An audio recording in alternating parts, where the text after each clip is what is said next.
I feel like we were just in North Carolina together. I can't believe it's already been, what, 3 months? Something like that, 2 months? Yes. Yeah. Time is flying, and I'm not prepared for it to be about to be August or something like that. But it's good to see you, and thank you for saying yes. I remember when I heard you talk about Cinco de Mayo, that there were all these bells that rung off in my head, because it connected so much to my own experiences. And I was like, I got it. When May comes along, I'm going to call Karina, and I hope she answers the phone, the metaphorical phone, Facebook Messenger, and has this conversation with me, because so many people need to hear from you. They need to hear about your perspective of cultural legacy, and really, because I'm a nerd historian, like nerd alert, and so I geek out on Cinco de Mayo myself, the history of it. And so, anyways, we'll get into all that, but I'm just so excited that we had this conversation. So for everybody, welcome to this event that we're hosting, Celebrate Without Harm. We wanted to have a conversation about how can we engage in cultural celebrations in cultures that aren't ours. How do we appreciate cultures without appropriating them? And so that's really the heart and the theme of this conversation. And I wanted to start it off by just first naming what is cultural appropriation, because I think we often hear this a lot. I go into spaces across the country, whether physically or in person, and people ask, is it just more woke policing that's happening? And it isn't. It's really about how do we honor and respect people and culture. So I want to share this quick definition in case it's helpful to folks. So when I and other people talk about what is cultural appropriation, this is the definition. It's unacknowledged adoption of customs, practices, ideas of one people or a whole society by members of another, and typically more dominant people or society. Okay, so this mostly happens too when people from dominant cultures or dominant identities take on, adopt a culture of groups that have been historically marginalized or undervalued. And that's where harm begins to happen. That's the seed. And also that the cultural celebrations that we're a part of, they're removed from the original or the indigenous cultural context. So this is how we, just as a container, how we're holding and thinking about cultural appropriation. And you may have your own ways to think about it too, but just to give us some grounding, that's what we wanted to offer today. So we're talking about Cinco de Mayo. I'm in Los Angeles. Karina is in Chicago, another large Latino community up there. And I wanted just to start with my own story, because as a Black woman, my ties to Mexico and Mexican culture are an interesting one. I wrote, and I've been saying that, I grew up as a Black girl, which most Black women do grow up as Black girls. And where I grew up, there wasn't a large Mexican population in, North Carolina and Georgia. So when I moved to California, and particularly came to Los Angeles, the city turns up on the 5th of May. Okay. There's if you ever know the colorful pink paper with cutouts, that's papel picado, that's everywhere. I remember even my friends and I went to an Irish pub on Cinco de Mayo because we couldn't get into any of the other Mexican restaurants. And it was lit in this Irish pub. They were serving tequila shots, and I was like, what is happening? And people, because I was new here, I was asking, what is Cinco de Mayo? And people were like, oh, it's Mexican independence. And I remember thinking, oh, cool, that's really cool. Because, 4th of July for America's independence is coming up in a couple of weeks or a couple of months. And then September happened. And then, the Mexican consulate was celebrating Mexican independence. So I was like, well, hold up. Wasn't Cinco de Mayo just Mexican independence? Now we're doing it in September. Wait, this is not computing. Unless there was like 2 independences. Is that a word? I just made it one. So I actually started asking questions because I was like, either somebody's misinformed, the whole story's not here. It couldn't compute. And so it led me down a road of talking to friends, some friends who were Mexican and didn't know, some folks were white or black, and none of us really knew. And so it was actually going to Mexico. And I guess 2014, I was there for 7 weeks. And I happened to be in the birthplace of Mexico's independence in San Miguel de Allende, Guanajuato, Dolores Hidalgo. And in those cities, that's where independence happened. And then I was like, then what are we celebrating on the Cinco de Mayo? And when I learned the connection between Mexico, indigenous Mexicans, Black Americans who were trying to get, emancipated from slavery, and the connection to Cinco de Mayo, my head was like, I have a whole new reason to celebrate Cinco de Mayo. I'll tell more about that later. But I would love for you, Karina, to talk about your own connection to Cinco de Mayo and why and how you got me hooked on your story. Really? Yes. And I really appreciate this conversation. I think it's so important, especially between cultures, for us to take time to really understand each other's culture and how it relates to the rest of the world history, really.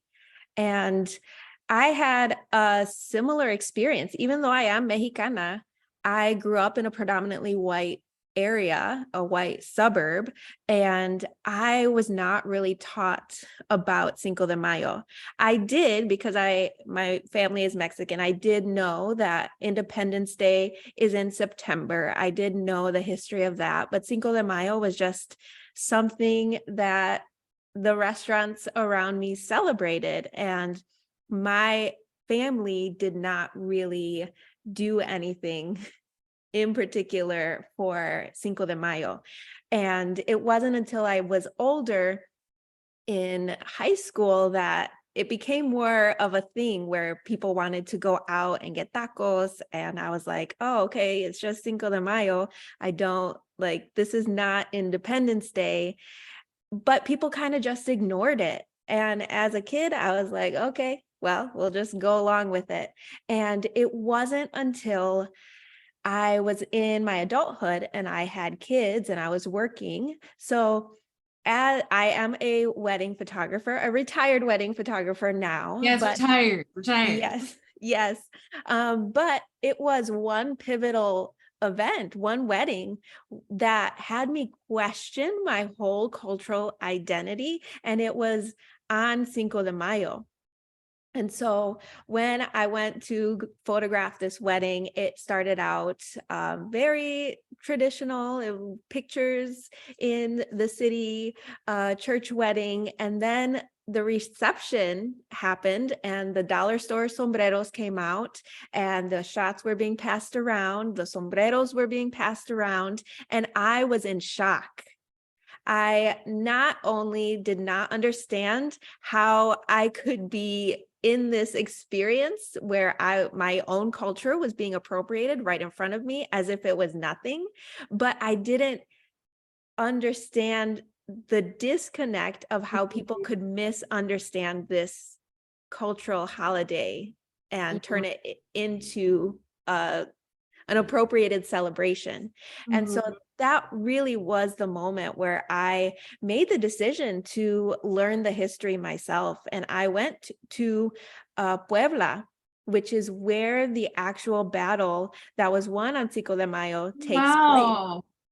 Yes. And I understood why I didn't particularly celebrate or acknowledge it, because it's really only celebrated and acknowledged in the state of Puebla. And my family is from the state of Jalisco. So it was like, I started to piece together those, the reasons why my family didn't put a lot of emphasis when I was growing up to Cinco de Mayo. And so all I really had was the context of corporations marketing Cinco de Mayo. And when I learned the real history and the reason that this event was so important to Mexican culture, like it started to make sense how it became so huge in the US and especially in California and Los Mhm. Angeles area. And so to give a brief context on the historical Give it, background, give it. on Cinco de Mayo is that this was a tiny little battle that took place between the French and the Mexican army back in the 1800s. And this was even before, like, this was Mexico was facing a lot of war and unrest, political unrest. And so this was a tiny little battle. But because this was also during the time that the US had seized Mexican territory, that is why there was so much celebration in what is the US now, so the California and Arizona, Texas Mhm. area, because they saw that win of that tiny battle as like they were proud of who they were. They were Mexicans, and they saw like, oh, the underdogs won. Like the French had a bigger army, the underdogs won, and they were like, this is a huge deal for not only the US territories, but also Mexican. And there was so much hope. And that is how the Mexico or Cinco de Mayo celebrations became known in the US. So they have been celebrated in the California area since the year after this battle took place. And the celebrations really were to raise hope, raise awareness, raise funds to continue helping Mexico in their political unrest and the wars that continued after. Yeah. I mean, I think there's two things that come up for me. I think the first is I mentioned when I came to California, it was very like for someone that grew up in the Southeast, we did not have in the 80s and 90s, Cinco de Mayo events. There was like, we had Mexican restaurants, but like there was no fanfare like I experienced when I came to California. I mean, when I came to Los Angeles, the city was off the hook on May the 5th. You know what I mean? People are turned up in the streets, tequila turned, okay?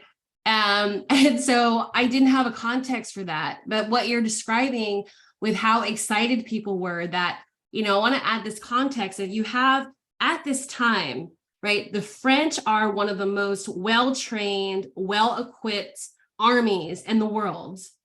They come to Mexico, which because of racism, because of colorism, because of, European pride and belief that they're the best in the world, they came to this area and they had such hubris that, of course, they're going to defeat the Mexicans and indigenous people in Puebla, and they're going to march their way into the U.S. territory, right, to take land, to take territory, etc. And then they were beat by essentially scrappy farmers, regular people beat this well-trained militia. Like that's part of the like excited celebration of Mexican people who were living throughout the diaspora of what is now known as Texas and California. And so that excitement, I practice somatic abolitionism. And one of the things that we talk about is, both epigenetics, so how celebrations can be passed down almost in the DNA. And we also talk about how sometimes culture can be decontextualized. So it's almost as if in California, there was celebration around this day, but as it got further distance from the history and the culture, we just got the party. We didn't get the history of like, this was a huge deal. There's a reason that we're celebrating. It's not just to engage and put our toe in things that are dubbed Mexican, right? It's like this decontextualized culture piece that really stands out to me as I was hearing you tell the story. Yes, because the goal of the French army was to get to Mexico City. And so it really was the indigenous people that stopped the whole army. And like you said, they were scrappy. They didn't have the numbers, but they had the knowledge of the land to have that upper hand on the French army. And I think that it is, like you said, like it can get, like as it gets passed down, we can move farther away from the history and the truth of the celebration. But there was just so much hope and excitement because it proved that it could be done. And so if you take a look at where we were in history and where the US was in their own turmoil and war with the Civil War, like it really, this win sparked and motivated people to have the hope that they could fight for what was theirs and what was right, and that they could like essentially win and create the future that they wanted. Yeah, I mean, like I have goosebumps. I have to add on this part too. When you talk about, fighting for good and for what's wanted, it's also part of this like historical context. So, here's the scene. This war is happening in Mexico. It's the battle for the soul of the nation, right? Are we going to be, recolonized again by the French, or can what is this now kind of newly crafted Mexico maintain itself, right? The indigenous Mexicans staved off the French to at least hold Mexico for a little while longer. Simultaneously, just north of the border is the United States Civil War, where also there's a battle for the soul of the country.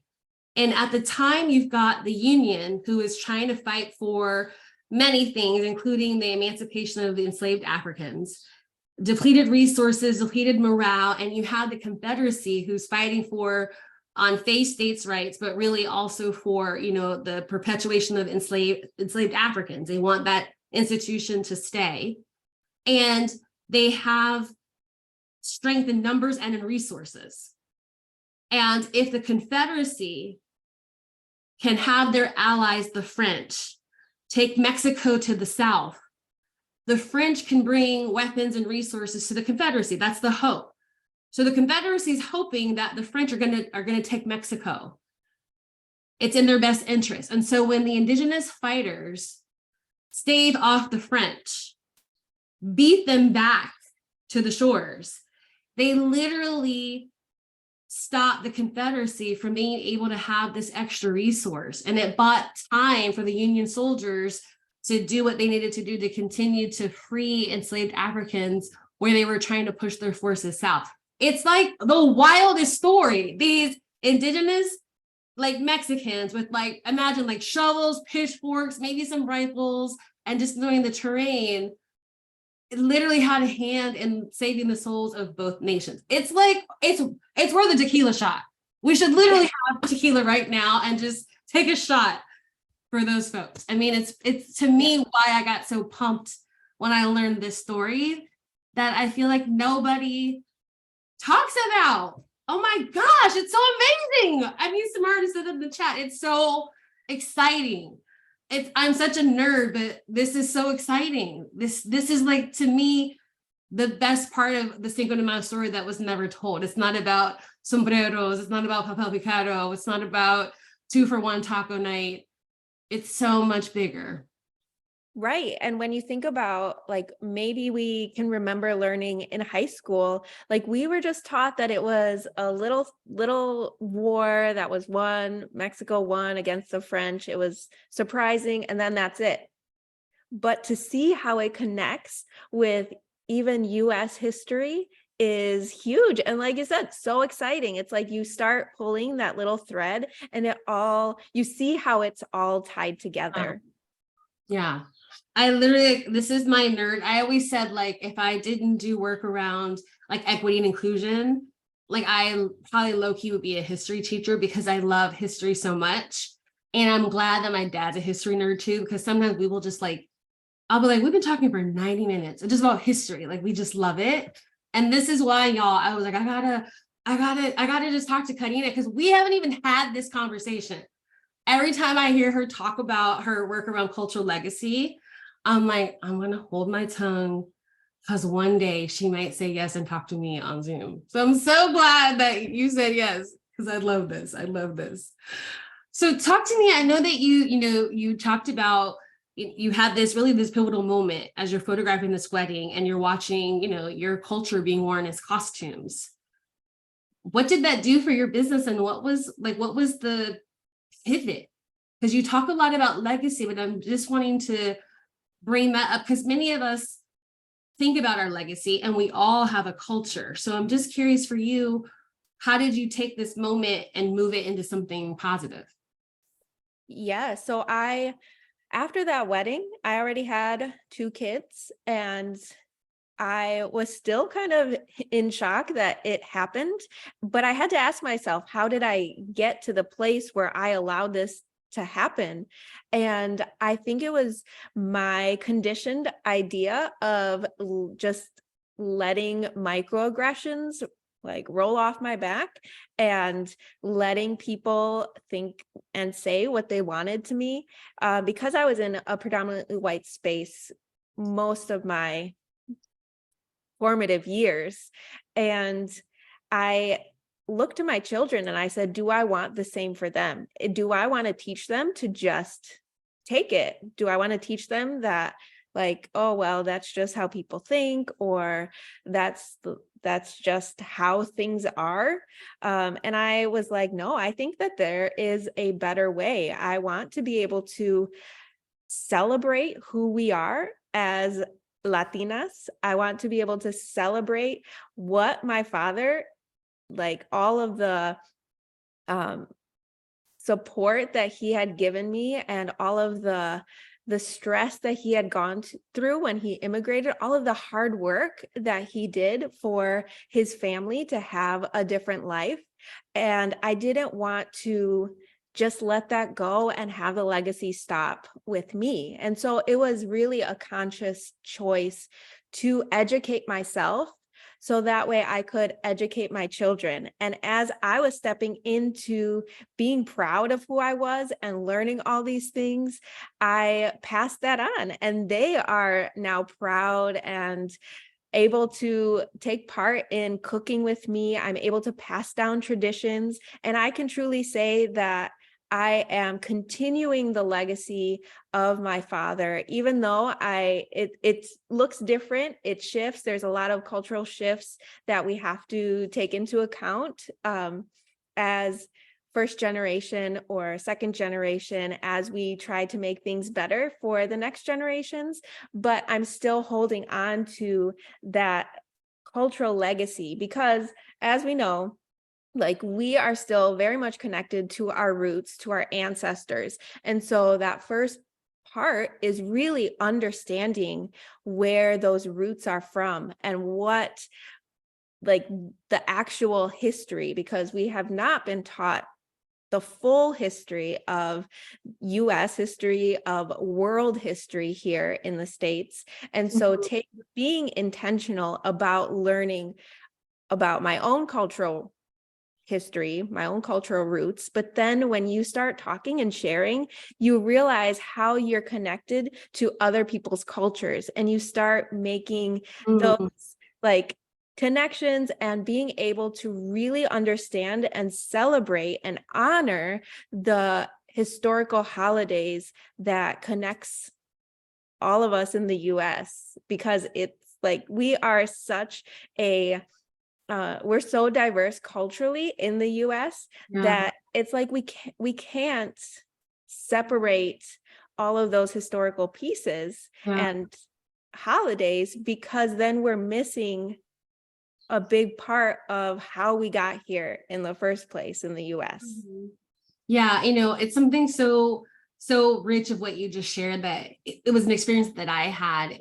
And what I'm teasing from what you said was that so much of what we can learn from our own cultures almost can be reflected back when we explore, see other people's culture. You know what I mean? Like I remember when I went to, the city is called Dolores, right? And so for those folks who don't know, when Mexico was moving toward their independence, I like literally want to set the scene, y'all. Okay, so if you can imagine like a central plaza, cobblestone plaza. There's an old historic church at the head of this plaza. At the time, there were they call them the insurgents, but they are moving and trying to strategize. How are we going to get our freedom? We have been colonized, our land's been taken, the church has been working indigenous people to death in the silver mines. By the way, this area in Mexico was like the #1 producer of silver throughout the 1800s. People were dying by the age of I don't know if it was 22, but early 20s. And people were tired and they were ready for independence. And they knew that at the time too, the church was so powerful that if they could get the church to, or at least church leaders on board to help them with the independence movement, the movement for freedom, they would have a chance. And in this plaza, in the city of, really it's a town of Dolores, there was a priest who went to the window and he rang the bell and he shouted for freedom, right? And in Mexico, they call it the el grito, like the shout for freedom. And when I'm hearing this story, by the way, y'all, I'm hearing it in Spanish. And I'm like a Spanish language learner, but I'm still getting enough where I was like, this is very Black. This is a very Black American experience. People who've been colonized, who've been trafficked across borders, who have had their labor exploited, who were organizing for freedom, who knew they had to get the church involved to mobilize people, and were shouting in a church. This is very Black, right? And so at the time, I was working in a community in Los Angeles who was trying to figure out, how do we build connections between Black folk and Latino residents? Because there's, in LA, they call it the Black-Brown divide. There's a name for it here. So how do we build bridges? And there I was in the town of Dolores, in the middle of the plaza, looking at the church.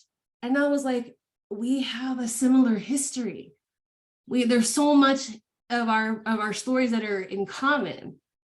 And I brought this story back, right? But it was like exploring this other culture helped me see my own culture in it and help find the bridge of connection. So I just love what you said, because I had forgot about that moment, of Father Hidalgo's yell, right? Yes, and it is really exciting because it's recreated every year in Mexico City, and just celebrated and honored. And the president will recreate this grito, and it's like, okay, we're celebrating Mexico's independence. Yeah. I know that you're taking a group down to Mexico. Is it for this particular thing, that the independence? Yes. So anyone who is on the call, I am planning a trip. So I do facilitate trips to Mexico. And because when I started reclaiming and learning about my culture, I was like, everyone needs to know this. How can I bring people along? And I first started by bringing my father. And it was so powerful to see him learn aliside me his own Mexican history, because he immigrated and didn't have a high school education. So there were holes in his understanding and learning of history. And so when we started learning and traveling together, it was the best time. And I wanted to bring people along with me, my friends, my family. And so I started putting together facilitating guided trips where we are really immersed in the culture. We're learning the history, we're learning special skills and traditions. And so I do have a trip planned in September, and it is over the Independence Day weekend. I was down there one time. I mean, I go to Mexico every year, anywhere from 2 to 8 weeks. And I happened to be down there right at the beginning of the migration that people come down there for the independence. And it wowed me because I go to this area. I mean, I have like chosen family down there, but I had not been in September. And it was like tens of thousands of people were already coming in, getting ready. And my friend who lives in Guanajuato was like, oh yeah, it's like a month-long migration of people essentially coming home here, right? And honoring this area for independence. And he's like, this is something that you have to see at least one time in your life, particularly the Mexican diaspora or just other people, to really get a feel for like what it is to be in this area where independence was birthed. But I was just wowed. I was just trying to get a hot chocolate in the plaza, and then I saw the people like migrating to the church. But it really is something to be seen. And the hot chocolate was fire too. I have to say it was quite good.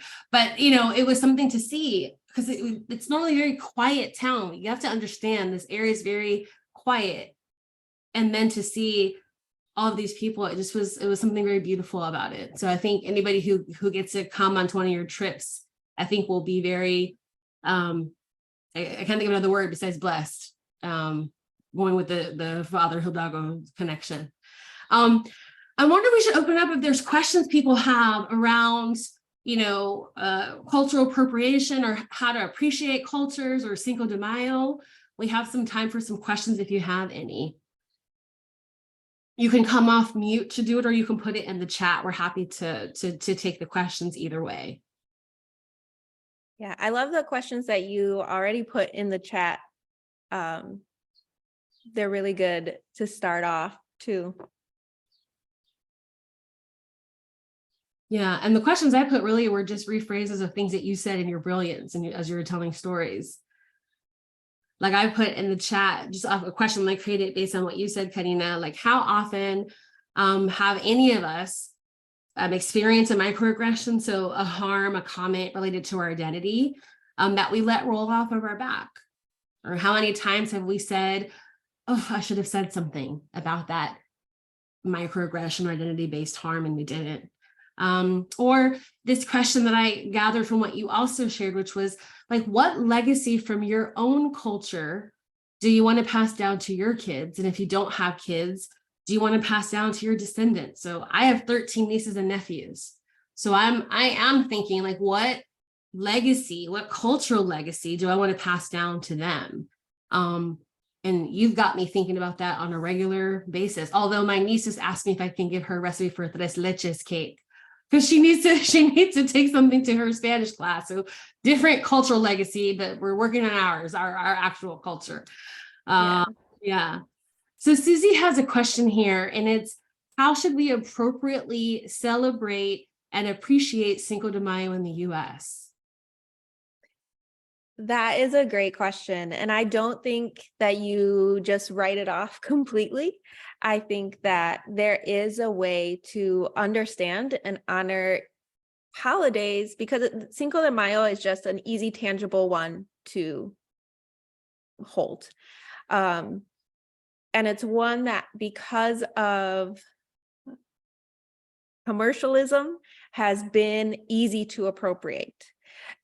So I guess some tangible tips would be to actually understand the history. So being here and learning, and maybe doing some Googling and talking to other people, doing listening on how the history of Cinco de Mayo actually came to be, and understanding that it is not Mexican Independence Day, I think is a great start. But also being intentional about supporting local Mexican businesses. I mean, it's easy for us to maybe just go to a big commercial restaurant, and where they're doing like $1 margaritas, $2 margaritas, or whatever, a pitcher, and just drink and get drunk and say like, oh, we're celebrating.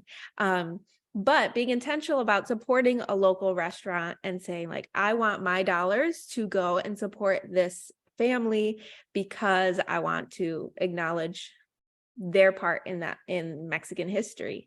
And I think those are two really good tangible ways to start. And I guess the third one is like should be a no-brainer, but dressing in Mexican costume would be very much appropriating this holiday. So like that's why I mentioned the dollar store sombreros or like sarapes or like the fake mustaches. And that those are things that we saw in the commercials, the 80s and the 90s, when they were trying to profit off of and promote Cinco de Mayo for the specific reason of selling beer and selling goods that had all of these taglines to them, like drink tequila or save water, drink beer, those things that don't really take into consideration the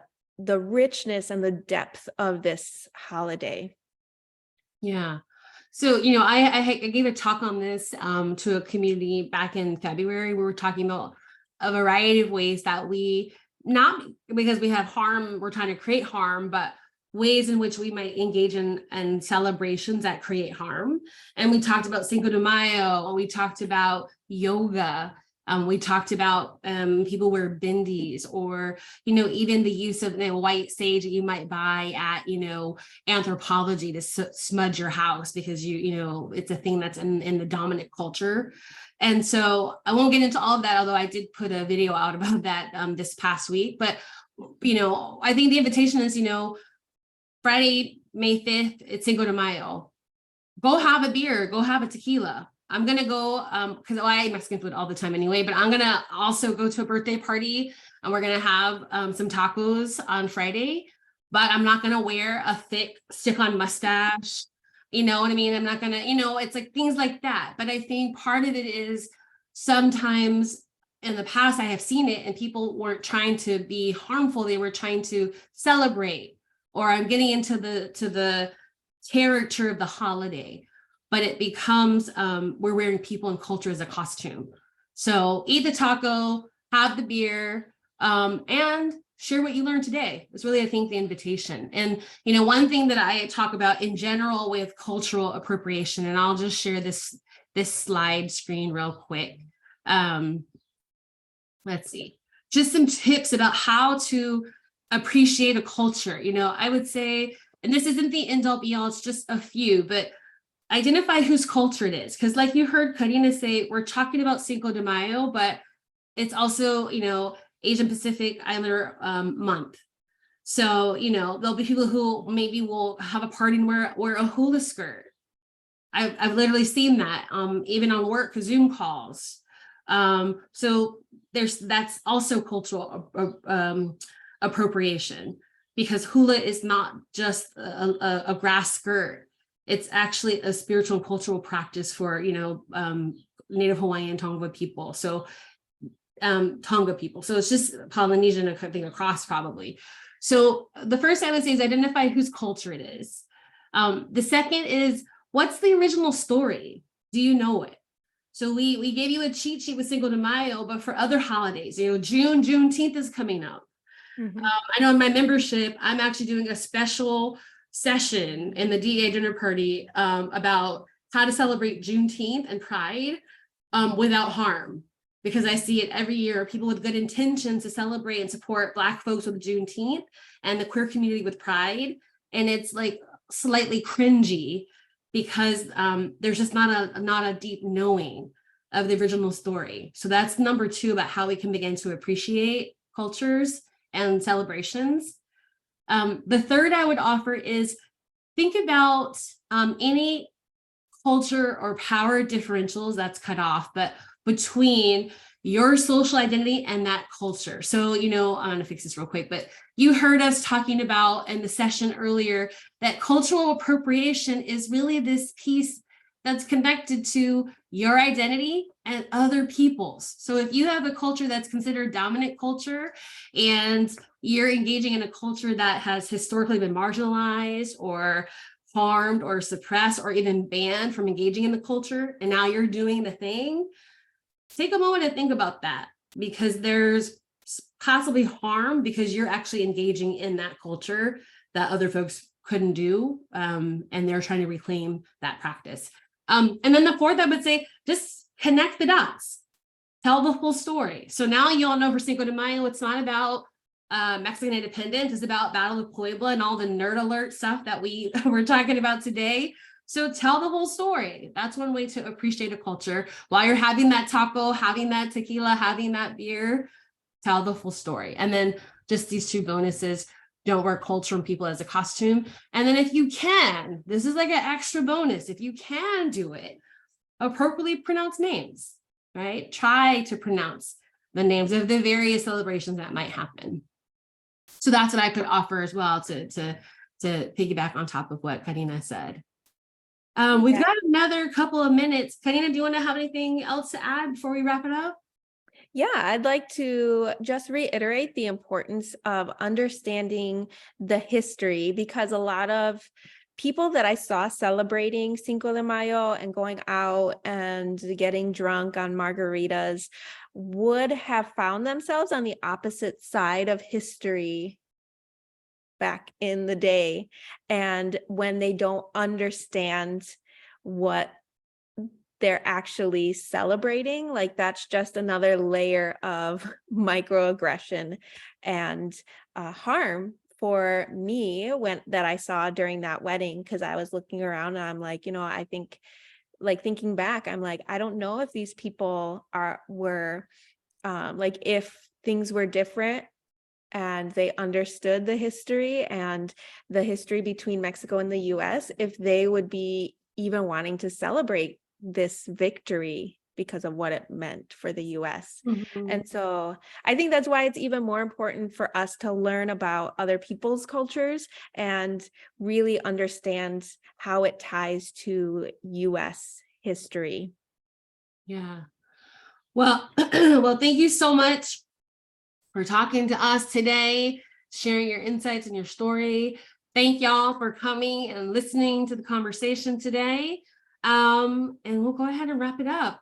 So yeah, I'm so glad we did this. Yes, me too. Thank you so much for opening up this conversation. You are an amazing storyteller. And so I really appreciate the stories that you shared on Facebook this week and bringing Cinco de Mayo into the conversation. So thank you. Yeah. I'm glad that we did this too. I can't wait for the next one, and maybe some, tacos in Mexico, maybe sometime soon.